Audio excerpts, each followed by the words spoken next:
Ready అన్న. నమస్తే అన్న. నమస్తే అన్న. ఏ ఊరన్నా? Andhra Pradesh, Telangana? Andhra Pradesh. Okay, deputy CM Pawan Kalyan garu ఇప్పుడు ప్రజెంట్ ఎలా అనిపిస్తుంది ఆయన డిప్యూటీ సీఎం అవటం? చాలా సంతోషంగా ఉంది. మొన్న షిప్ సీజ్ చేశాను కదా. ఓకే.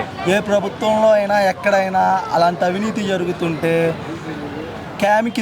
కెమెరాస్కి దొరకకుండా వెనక చేతులు పెట్టి డబ్బులు నొక్కేసే వాళ్ళని చూసాం. కానీ సెంట్రల్ గవర్నమెంట్ వచ్చినా ఎవరు వచ్చినా సరే ఏమవుతుందో చూద్దామని అంత దమ్ముగా, అంత పొగరుగా, అంత నిజాయితీగా ఉండే వ్యక్తి పవన్ కళ్యాణ్ గారు ఒక్కరు. ఈయన వచ్చినాక చాలామందికి తలకాయ నొప్పిగా ఉంది, మంత్రులకి, ఎమ్మెల్యేలకి. అంటే చేతులు తడపట్లేదు, డబ్బులు రావట్లేదు, కొద్ది గొప్ప సంపాదించుకుందాం అనుకుంటే ఎన్ని కుదరట్లేదు అనే నెగిటివ్ టాక్స్ కూడా ఉన్నాయి. దీని మీద అభిప్రాయం? నెగిటివ్ థాట్స్ ఏముందన్నా, వీళ్ళు పోతే ఇంకొకళ్ళు వస్తారు. కానీ నిజాయితీ ఇవన్నీ తేవాలంటే ఇలాంటి వాళ్ళు రావాలి కదా. పవన్ కళ్యాణ్ గారికి ఓటేసింది ఎందుకన్నా, మార్పు కావాలని, మార్పు తెస్తాడనే నమ్మకంతో అన్నా. అందులో ఇద్దరు ఉన్నారు. చంద్రబాబు నాయుడు గారు ఒక 15 సంవత్సరాలు ముఖ్యమంత్రిగా చేశాడు. 40 సంవత్సరాల ఎక్స్పీరియన్స్ ఉంది. పవన్ కళ్యాణ్ గారు యువతకి స్ఫూర్తి. ఆయన ప్రజలందరికీ సేవలు చేస్తూ ఉంటాడు, అందరినీ ఆదుకుంటారు, నిజాయితీగా ఉంటాడు. అలాంటివి ఇద్దరు వ్యక్తులు కలిసినప్పుడు మార్పు వస్తుందనే కదన్నా ఓటేసింది.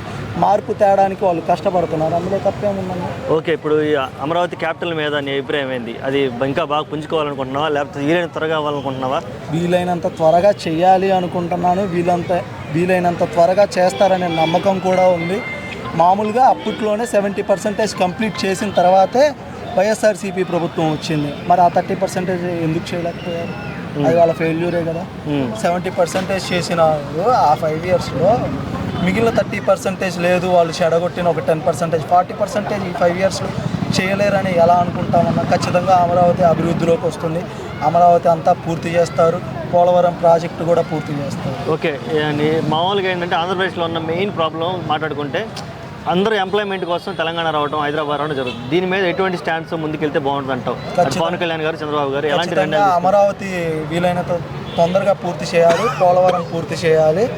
ఆల్మోస్ట్ మెట్రోకి కూడా మొన్న కొన్ని శాంక్షన్ చేశారు. ఆ మెట్రో పడాలని, తొందరగా అవ్వాలని అనుకుంటున్నాను. ఇంకోటి లోకేష్ బాబు గారు, ఆయన ఐటీ మినిస్టర్, ఇంతకు ముందర చేసిన ఎక్స్పీరియన్స్ ఉంది. ఇప్పుడు విద్యాశాఖ తీసుకున్నారు. ఆయన ఇప్పటికీ కొన్ని కంపెనీలు కుమ్మక్కై మాట్లాడుకొని కొన్ని తెచ్చారు.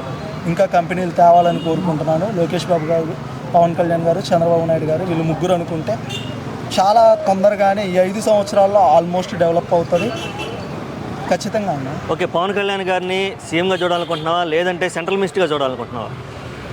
పవన్ కళ్యాణ్ గారిని సీఎంగా చూడాలని లేదులే, కానీ నాకు ఖచ్చితంగా ఈ డిప్యూటీ సీఎంగానే చూడాలనుకుంటున్నా. తోడుగా ఉండాలనుకుంటున్నా, అన్నిట్లో కష్టపడాలనుకుంటున్నా. ఇంకా పార్టీని నమ్ముకున్న కార్యకర్తల్ని పేరు నిలబెట్టుకునేలా చేయాలని కోరుకుంటున్నా. ఓకే అన్న, థ్యాంక్ యూ సో మచ్.